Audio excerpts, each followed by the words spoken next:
Okay, तो जो हमारा नेक्स्ट टॉपिक है हमारा पिवट टेबल का सेकेंड पार्ट है, ठीक है। तो चलिए हम पिवट टेबल लगाते हैं, insert pivot table and okay.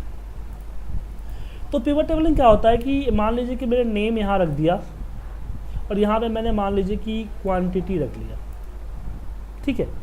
तो इसमें अभी क्या है कि हमें टारगेट, अपना एक टारगेट है, इस टारगेट से मुझे इसको एनालाइज करना है, कितना परसेंट क्वांटिटी हमने सेल की है, कितना परसेंट नहीं की है। तो उसके लिए क्या करेंगे, तो हम क्या करते हैं, सबसे लास्ट में अपने डेटा के अंदर में एक टारगेट डेटा को ऐड कर देते हैं। हमने टारगेट ऐड कर देते हैं यहाँ पे।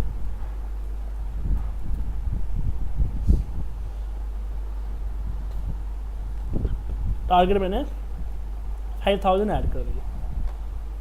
अब मैं इसको क्या रिफ्रेश करूंगा, तो रिफ्रेश करते यहाँ पे नहीं आएगा। तो मैं चाहता हूँ कि जैसे कि यहाँ पे डेटा आ जाए। तो जब भी आप पिवट टेबल में चेंजिंग करते हैं, कुछ नया डेटा चेंज करते हैं मतलब कि डेटा को, तो यहाँ पे आपको क्या करना होता है, यहाँ पे आपको जस्ट पिवट को रिफ्रेश कर दोगे तो वह डेटा आपका अपडेट हो जाता है। लेकिन अगर यहाँ पे बिल्कुल नया डेटा ऐड किया नीचे, तो यहाँ पे रिफ्रेश करते आपके पास डेटा में नहीं आएगा, पिवट में नहीं आएगा। क्यों? क्योंकि पिवट में आपने नई चीज़ें ऐड की है। तो पिवट जो आप लगाया था आपका रेफरेंस यहीं तक था, ये पिवट के बाहर का रेफरेंस है। हाँ, तो उसके लिए मुझे उसके लिए पिवट पे जाना पड़ेगा, अपने डेटा को, अपने जो रेंज है उस रेंज को अपग्रेड करना पड़ेगा। तो इसके लिए हम चेंज सोर्स चेंज में जाएंगे, चेंज डेटा सोर्स पे क्लिक करेंगे और डेटा को रीसेलेक्ट कर लेंगे। कर लिए एंड ओके। तो यहाँ पे आ गया टारगेट हमारा। अब मुझे इस टारगेट से बाकियों में मल्टीप्लाई करवानी है। टारगेट एक बार तो कम है, मैं एक काम करता हूँ 50,000 लेता हूँ। अब यहाँ पे रिफ्रेश करूँगा तो डेटा अपडेट हो जाएगा, ठीक है। तो इस पर डबल क्लिक कीजिए तो यहाँ पे आपको सम एवरेज काउंट मिनिमम मिक्स दिखता है नॉर्मली। इसके जो अगली सेल है, अगली सेल में यहाँ पे हमें होता है कैलकुलेशन होता है। जैसे यहाँ पे आ गया डिफरेंस फ्रॉम या फिर परसेंटेज ऑफ। तो परसेंटेज ऑफ चाहिए किसका, नेम में किसका, टारगेट का। ये क्या करेगा, 50,000 से बाकी सबको डिवाइड कर देगा और परसेंटेज का सिंबल अप्लाई कर देगा। अगर ऐसा ना करो तो आपको मैन्युअली क्या करना पड़ेगा, इसको डिवाइड बाई ए करना पड़ेगा, एक जो कि पिवट से बाहर रहेगा। अगर पिवट में कोई रेंज चेंज कर, जैसे मैंने एमआरपी रखा तो इसको ओवरराइड कर देगा। तो लेकिन हम चाहते हैं कि कुछ ऐसा बने जो कि पिवट का पार्ट ही हो। तो उस केस में हम क्या करेंगे, इस पर डबल क्लिक करेंगे, शो वैल्यू एज पे जाएंगे, percentage of and okay percent.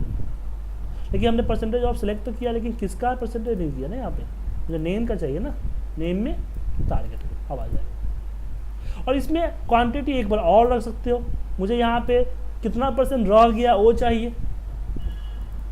यहाँ पे डिफरेंस परसेंटेज फ्रॉम नेम, यहाँ पे टारगेट सेलेक्ट कर लेते हैं। तो यहाँ पे 38% रह गया, 38% और होता तो 100% हो जाता टारगेट हमारा। यहाँ पे कुछ और इसमें एक ही वैल्यू कई बार यहाँ पे डाल सकते हो वैल्यू फील्ड में, और उस पर डिफरेंट तरह के लोकेशंस, डिफरेंट तरह की कैलकुलेशन यहाँ पे आप कर सकते हो। जैसे कि डिफरेंस ये बता देगा कि एग्जैक्ट कितना वैल्यू अमाउंट क्वांटिटी और करनी थी मुझे, या फिर मुझे यहाँ पे रनिंग टोटल, एक क्यूमुलेटिव टोटल दिखाएगा। मतलब टोटल कितना किया है? नहीं होता है क्यूमुलेटिव टोटल, मतलब होता है यहाँ पे होता है जैसे 3000 है ना, इन दोनों को ऐड करके फिर दिखा दिया, फिर तीनों ऐड करके दिखा दिया, क्यूमुलेटिव टोटल होता है। फिर यहाँ पे आता है percentage of row, percentage of column, मतलब कि कंट्रीब्यूशन चाहिए आपको कि ओवरऑल सेल में रवि का जो है 13% कंट्रीब्यूशन, इसका इतना परसेंटेज, इतना परसेंटेज। तो पिवट के अंदर ही इस तरह की कैलकुलेशन आप कर सकते हो, ठीक है। तो यहाँ पे खुद ब खुद कर सकते हो। लेकिन अगर कैलकुलेशंस की बात अगर हम करें, जैसे कि हमारा डेटा क्या कह रहा है, हमारा डेटा कह रहा है कि क्वांटिटी एंड एमआरपी। तो जो एक है 68 जो है बैंक ने पुणे में 74 क्वांटिटी सेल की है 68 रुपीज़ के हिसाब से। तो ऐसा नहीं है कि 68 रुपीज़ जो है इसकी MRP है इच, तो इसका अमाउंट क्या बनेगा 68 मल्टीप्लाई बाई 74।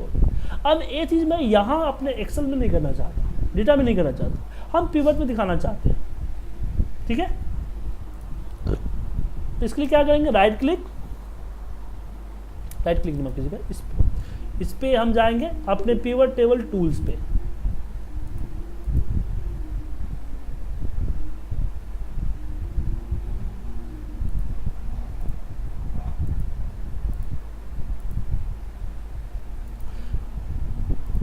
हम आएंगे ऊपर पिवट टेबल टूल्स पे, यहाँ आपको दिखता है फॉर्मूला पे जाइए, यहाँ पे कर दीजिए जैसे कि अमाउंट टोटल, और यहाँ पे क्या कीजिए MRP इंसर्ट कर लीजिए मल्टीप्लाई बाय क्वांटिटी, ऐड कीजिए, टोटल आ गया।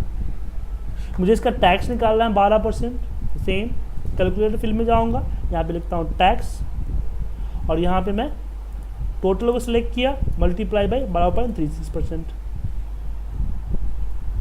ऐड कर दिया, एंड ओके, ठीक है। मुझे इसमें 2% कमीशन चाहिए तो मैं यहाँ पे कमीशन भी निकाल सकता हूँ, टोटल 2%,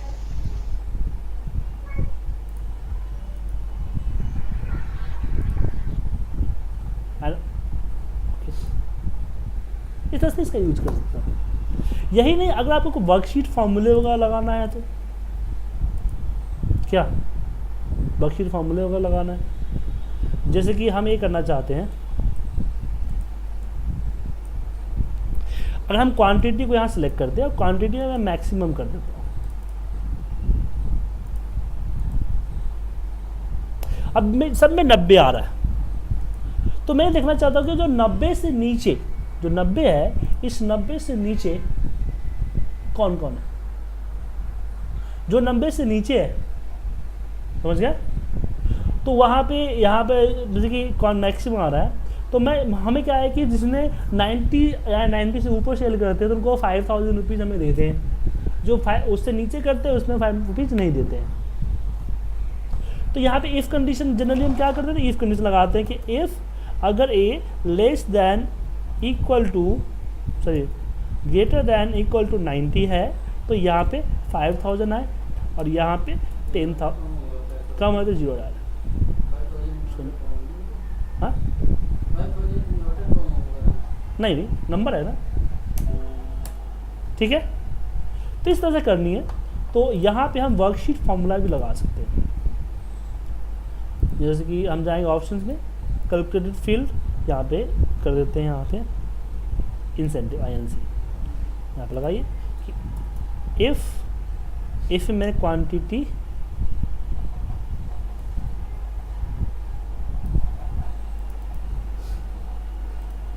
और यहाँ पे मैक्स फॉर्मूला लगाना जरूरी है, ठीक है, बड़ा समझ आएगा। Max is greater than equal to 90 तो 5000, नहीं तो 0, ठीक है।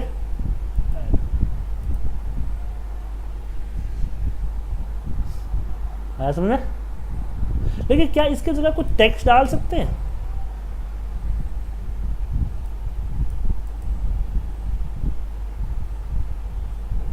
जैसे कि यहाँ पे मैं करना चाहता हूँ, अब इसमें अपडेट करने के लिए पूरा दोबारा लिखना पड़ेगा, ठीक है ना। इफ मैक्स, और इसमें मैंने quantity is greater than equal to 90 तो यहाँ पे सिलेक्टेड, नहीं तो रिजेक्टेड।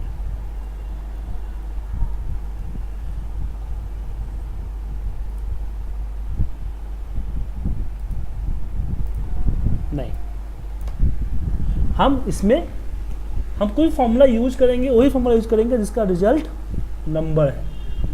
टेक्स्ट को नहीं कर सकते। क्यों नहीं कर सकते? क्योंकि यहाँ पे वैल्यू कैलकुलेटेड वैल्यू है, इसमें टैक्स नहीं आता है। तो आपको इससे पहले वाला रिजल्ट है उसी को लेकर चलना पड़ेगा, और ये कंट्रोल जेड भी नहीं होगा। तो आप जैसे MRP है हमारी, काउंट ऑफ MRP आ रही है, अब जो भी है आप इसके अपने हिसाब से लगा सकते हो। जैसे कि हम डेट है यहाँ पे, तो मुझे यहाँ पे डेट में जनवरी काउंट करने की, नंबर ऑफ जनवरी कितने हैं, यहाँ पे काउंट ऑफ जैन पता करना है। तो अगर मुझे अपने एक्सेल सेल में पता करना हो कि इसमें जनवरी कितना है, तो इसके लिए मंथ अलग करने पड़ेंगे। तो मैंने सबसे पहले क्या किया कि हमने डेट को रखा इसमें, और डेट को ग्रुप करता हूँ मैं सबसे पहले, ग्रुप मंथ में।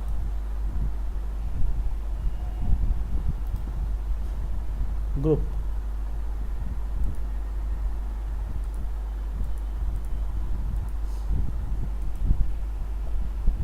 क्वार्टर ईयर आ गई, इसमें मंथ तो आया नहीं। अच्छा मुझे डे भी लेना पड़ेगा ना, क्योंकि यहाँ भी आना चाहिए ना।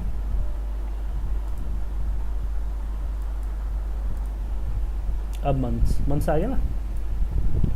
अब सबको उठा के मैं इस पर रखता हूँ फिल्टर।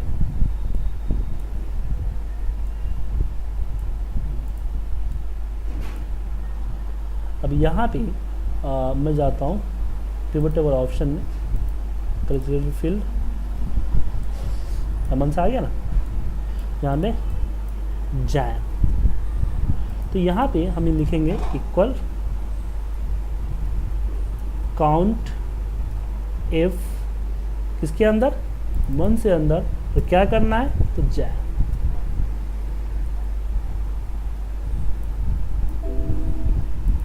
क्या हो गया,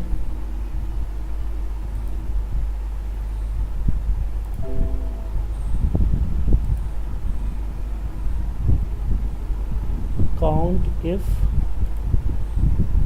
मंथ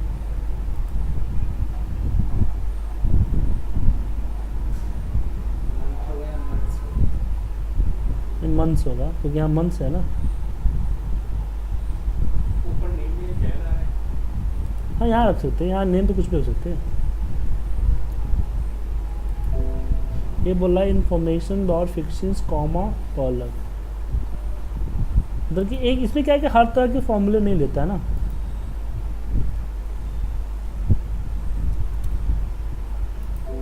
नहीं, हर तरह के फॉर्मूले नहीं लेता है।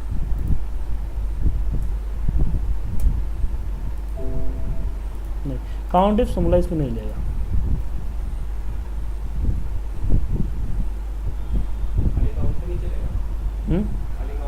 तो काउंट तो साहब जरूरी था, जनवरी का पूरा काउंट कर देगा फिर वो।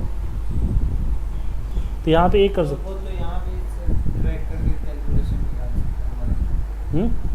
हाँ वो भी निकाल सकते हैं, लेकिन बता रहा हूँ कि सर कंडीशंस आप दे सकते हो, कहने मतलब ये है।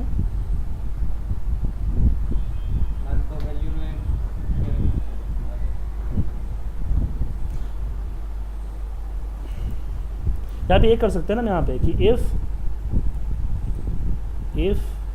यहाँ होता है मंथ्स इक्वल टू जैन, तो हमने बोला कि क्वांटिटी मल्टीप्लाई बाय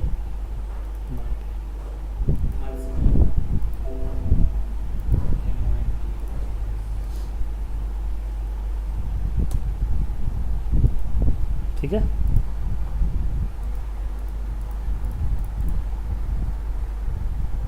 जैसे कैलकुलेशन कर सकते हो कि फार्मूला लगा सकते हो, लेकिन फार्मूले का रिजल्ट जो है वो आना चाहिए। तो फार्मूला सही तरीके से बैठाना होता है। जब आपने इंसेंटिव के लिए मैंने दिया, मैंने टैक्स निकाला, MRP निकाला, वो सारी चीज़ें यहाँ पर यूज़ कर सकते हैं, ठीक है। लेकिन अगर मुझे मान को कि दो फील्ड के अंदर में कैलकुलेट करना है तो कैसे करेंगे, तो उसके लिए यूज़ करते हैं कैलकुलेटेड आइटम। तो कैलकुलेटेड आइटम तभी एक्टिवेट होगा जब यहाँ पे हम कर्सर रखेंगे, ठीक है। तो कैलकुलेटेड आइटम में, तो कैलकुलेटेड आइटम, क्योंकि इसमें आइटम नहीं आ रहा क्योंकि मैंने पहले बहुत सारी चीज़ें लगा रखी है, तो मुझे इसको डिलीट करना पड़ेगा और दोबारा से पिवट लगाना पड़ेगा। जब हम ग्रुप कर देते हैं तो कैलकुलेटेड आइटम काम नहीं करता है।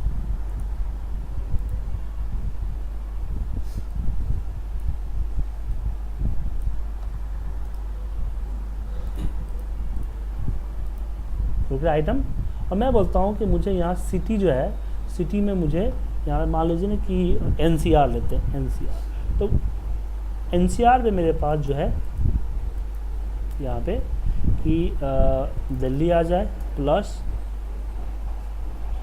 नोएडा आ जाए, ठीक है, ऐड कर दिया एंड ओके। तो NCR दिल्ली और नोएडा को ऐड करके दिखा दिया।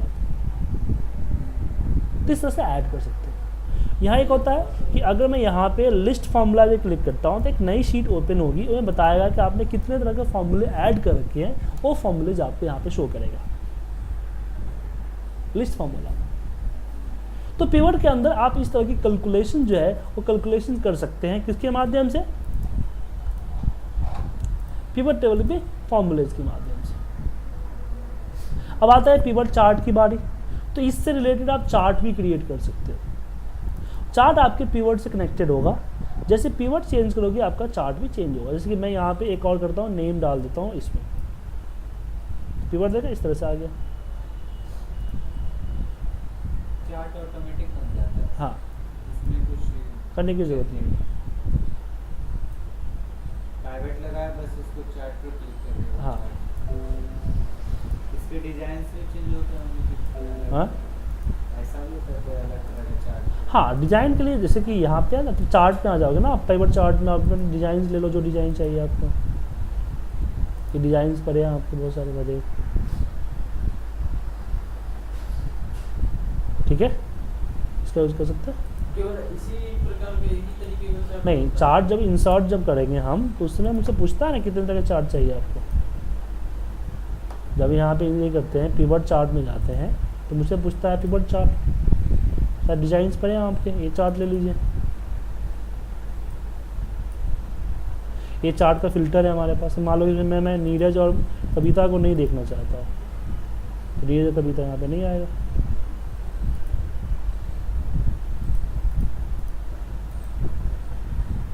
यहाँ जो चीज़ें नहीं चाहते वो चीज़ें यहाँ दिख जाएगी, आप यहाँ से फिल्टर लगा सकते हो, ठीक है, इस तरह से। और चार्ट की जो फॉर्मेटिंग वगैरह यहाँ पे फॉर्मेटिंग वगैरह वो फॉर्मेटिंग कर सकते हो। बाकी तो चार्ट की चीज़ें आ जाती है। और चार्ट ये तो इससे करते हैं। दूसरा है कि हम डायरेक्ट जो है ना, जब हम इंसर्ट करते हैं तो यहीं पे हमारा पिवट चार्ट आता है, इसको सेलेक्ट करके हम डायरेक्ट पिवट चार्ट लगा सकते हैं। हाँ, एक होता है पिवट लगाने के बाद चार्ट लगाइए, या पिवट के साथ साथ चार्ट लगाइए। जैसे पिवट यहाँ लगाओगे चार्ट अपने आप आपका बनता चला जाएगा, ठीक है, पिवट से कनेक्टेड हो जाता है। हाँ, तो चार्ट पढ़ाऊंगा तो आपको समझा दूंगा, ठीक है। दूसरा होता है कि अभी ना पिवट टेबल हमने सीट से हर बार जब भी हम पिवट इंसर्ट करते हैं एक नई शीट में पिवट लगता है, या फिर मान लीजिए एक सीट में पिवट लगा दिया, मैं चाहता हूँ कि एक अलग शीट पे पिवट को ले जाना, तो अपने हिसाब से भी लोग पिवट को मूव करना चाहते हैं, तो यही पे आपके पास आता है मूव पिवट टेबल। क्लिक कीजिए और जहाँ पे चाहते हैं, जैसे यहाँ पे चाहिए शीट 3 पे चाहिए, शीट 3 पे कर दीजिए, वहाँ पर जाएगा। लेकिन मैं चाहता हूँ जब मैं पिवट जब लगाऊँ तो मुझे उसी समय पता चल जाए कि मैं पिवट को कहाँ मूव करूँ। तो पिवट टेबल जब क्रिएट करते हो तो यहीं पे आपका आता है एग्जिस्टिंग वर्कशीट, और जहाँ पिवट लगाना चाहते हो वहाँ सेलेक्ट करो एंड ओके कर दो, आपका पिवट वहीं पे चला जाएगा, ठीक है। हाँ, यहीं पे लग जाएगा। एक साथ कई पिवट भी एक सीट पे लगा सकते हैं। हमने नेम वाइज मैंने क्वांटिटी ले लिया, अब मुझे इसी के नीचे इससे बगल में कोई और चाहिए तो मैं यहीं पे करूँगा इंसर्ट पिवट टेबल, और एग्जिस्टिंग वर्कशीट में इसको सेलेक्ट कर लूँगा, और फिर मैं यहाँ पे करता हूँ सिटी वाइज मुझे क्वांटिटी चाहिए। ऐसे और भी सारे लगाते हैं, लेकिन जब भी एक सीट में 2 पिवट लगाते हो तो ध्यान रखना जब पिवट एक फाइनल हो जाए तभी दूसरा पिवट लगाना, नहीं तो क्या होगा, मान लो कि आपने इसमें वापस क्या, अगर मुझे MRP भी जोड़ने हैं और भी जोड़ने हैं तो आगे बढ़ेगा इसको ओवरराइट कर देगा।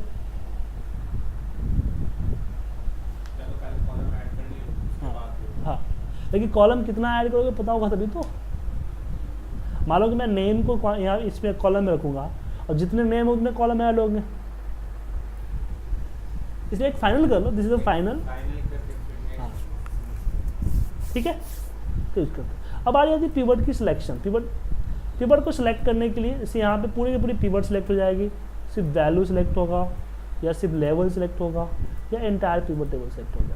एक चीज़ और आती है, जैसे ये देखो बना हुआ आ रहा है, सिलेक्शन बना हुआ आ रहा है ना।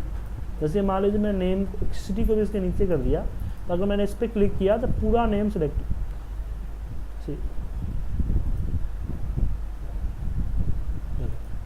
अब जहाँ जहाँ नेम है इस तरह सेलेक्ट हो गया डेटा। कहाँ क्लिक किया था? यहाँ पे अच्छा, उसमें एरो की बन के आया ना मेरा। ये कैसे आता है, कब आता है, ये यहाँ पे आता है जब आपका सेलेक्ट में ये अनेबल सिलेक्शन स्टार्ट एक्टिव, इसे इनएक्टिव कर दोगे तब यहाँ पे मैं सेलेक्ट करूँगा तो नहीं हो पाएगा।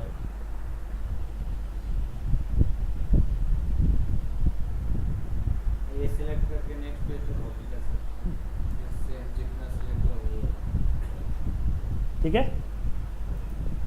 क्लियर है? ओके, आगे बढ़े। क्लियर। अब जैसे एक एक के यहाँ से हटाते हो ना, तो 3-4 हटा दोगे, लेकिन जब बड़ी बड़ी रिपोर्ट पे हम लोग काम करते हैं वहाँ पे 20, 25, 50 से सिलेक्ट होते हैं, तो एक एक हटाना मुश्किल हो जाता है। तो उस केस में हम एक ही बार में सेलेक्ट करके हटा सकते हैं।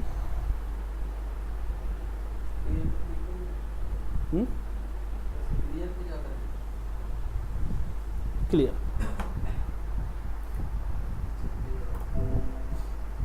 ठीक है, क्लियर पावर बढ़ेगा यहाँ पे, डेटा आगे बढ़ेगा इसलिए बोल रहा है। ठीक है, रिफ्रेश जानते हैं, ये जानते हो, शॉर्टिंग राइट क्लिक करके हम शॉर्ट कर लेते हैं, सिंपल सा है। ग्रुप अनग्रुप मैंने बता ही दिया था, और ये आपका एक्सपेंड करना भी कल बता दिया था। उसके बाद ऑप्शन में एक चीज़ है, उसके बारे में आइए चलते हैं। इसके लिए मैं एक नया शीट ले लेता था। ऑप्शन में क्या है कि मैं जब इस पर पिवट टेबल लगाता हूँ, पिवट लगाने के बाद मैंने क्या किया, नेम यहाँ रख दिया और मैंने क्वांटिटी और एमआरपी और डेट भी डाल दिया यहाँ पे, और डेट को मैंने ग्रुप कर दिया मंथ वाइज इस तरीके से। आगे या इसके डेट के ऊपर रख देता हूँ ना, या मंथ वाइज आएगा। ठीक है, अब मैं सिटी को यहाँ रख देता हूँ और इस पर double click, sorry sum of MRP पे जाता हूँ, उसको एवरेज कर देता हूँ। ठीक है, पूरे डेटा को सिलेक्ट करता हूँ और यहाँ पे जैसे कि सम ऑफ एमआरपी है, तो यहाँ पे लिख देते हैं क्वांटिटी, QTY, एंटर मारिए। नहीं, क्योंकि क्वांटिटी नाम का टेबल है इसलिए नहीं ले रहा है, तो क्वांटिटी सेल, तो सारे क्वांटिटी सेल चेंज हो गए यहाँ पे।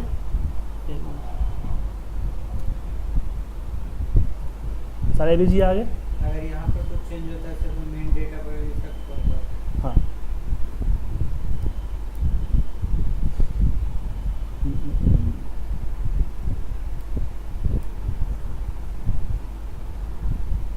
मैं यहाँ पे सिटी को रखना था इसके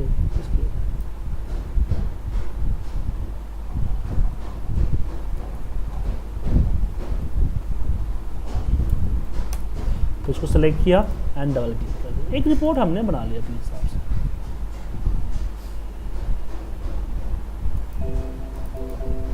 अब इसकी फॉर्मेटिंग मुझे चेंज करनी है, क्योंकि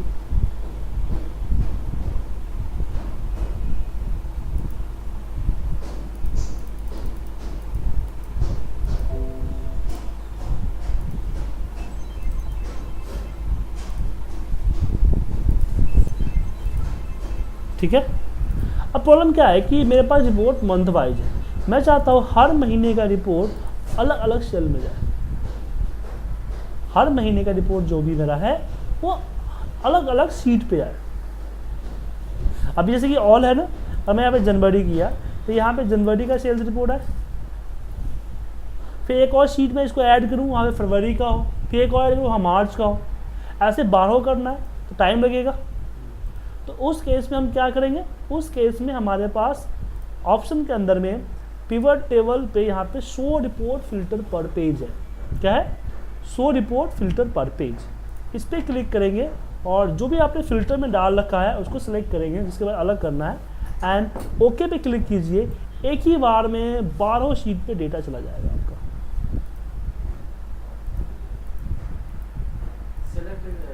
चीज करना पड़ेगा जो पिवट टेबल में जरूरी नहीं, select नहीं करना पड़ेगा। जरूरी नहीं है।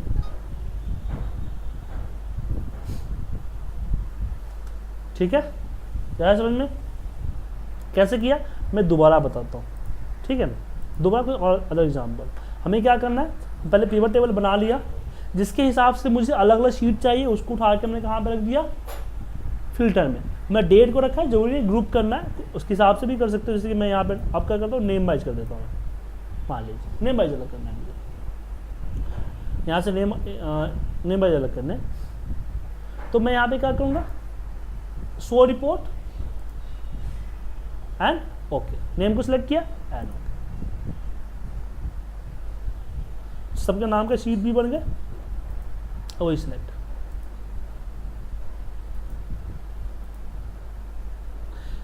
सैयद जी, पंकज जी, समझ में आया आपको? क्या कह रहे हैं सर? समझ में आया आपको ये चीज़? नहीं, आपकी आवाज़ क्रैक हो गई, सुन नहीं पाया। क्या पूछा आपने? मैंने पूछा ये समझ में आ गया, सिर्फ शो रिपोर्ट फिल्टर पर पेज। हाँ जी सर, क्लियर है। तो इसको हम अलग अलग करने के लिए यूज करते हैं। तो पिवट टेबल में 2007 के पिवट टेबल में जो नेक्स्ट ऑप्शन हमारा है वो है हमारा एक्सटर्नल पिवट टेबल।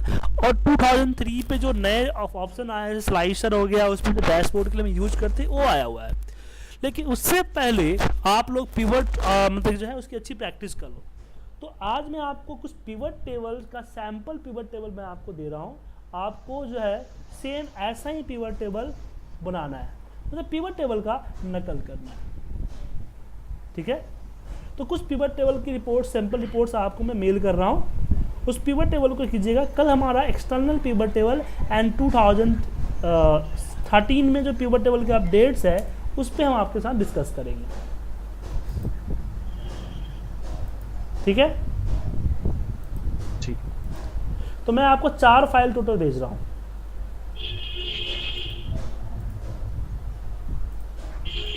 चारों फाइल को आप अच्छी तरह से हैंडल कर लीजिएगा, बना लीजिएगा। ऐसा डेटा ऑनलाइन आ जाता है।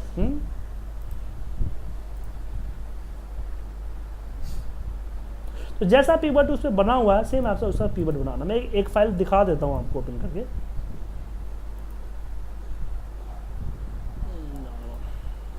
जैसे पिवट टेबल एग्जांपल है ना,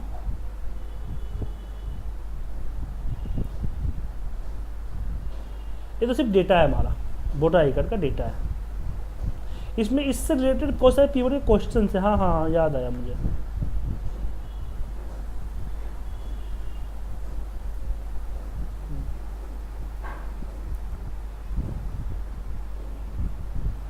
इससे रिलेटेड पिवट वाले क्वेश्चन है।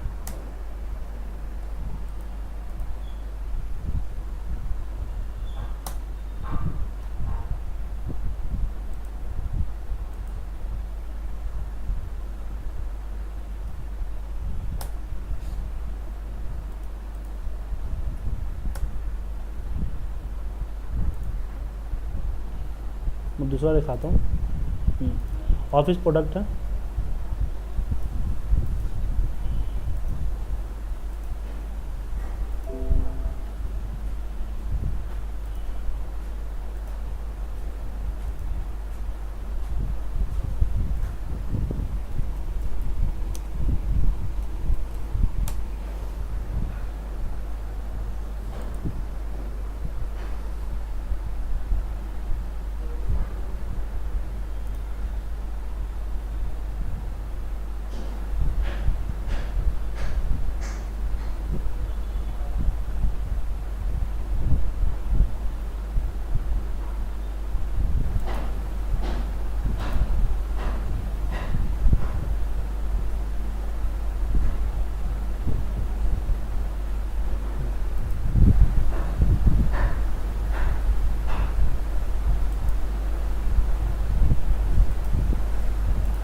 ये डेटा है पिवट टेबल का। और यहाँ आपका पिवट टेबल है। देख, हम लोग प्रैक्टिस करने के लिए इसकी ऐसी चीज़ों का यूज़ करते थे। आपका डेटा है इस पर, इसमें इसे रिपोर्ट पहला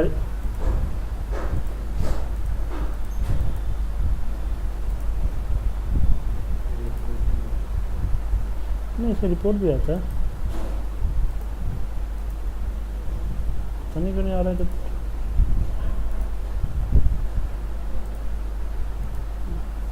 हाँ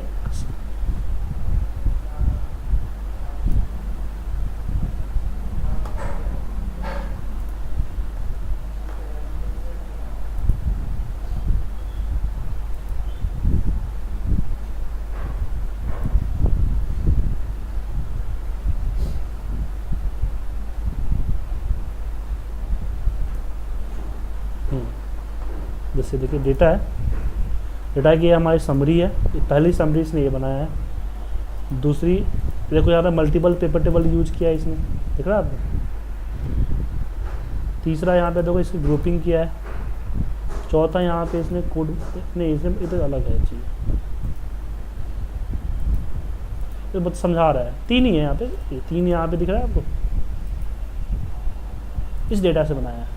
उसी तरीके से अगर हम आगे इसमें बढ़े तो एक आगे भी है sample paper table. Source data हमारे पास ए है। पहला इसमें कस्टमर वाइज रिपोर्ट निकाला है। दूसरा है टॉप 2 कस्टमर्स निकाले हैं, सारे प्रोडक्ट, टॉप 2 कस्टमर सारे प्रोडक्ट से। तीसरा टॉप 1 क्वार्टर 1 निकाला है। यहाँ पे टॉप 2 कस्टमर्स निकाले हैं, और फिर इसने चार्ट बनाया है इसका।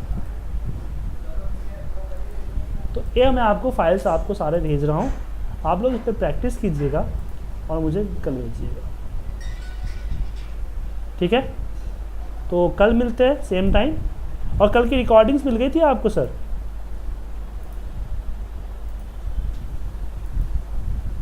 मिल गई थी।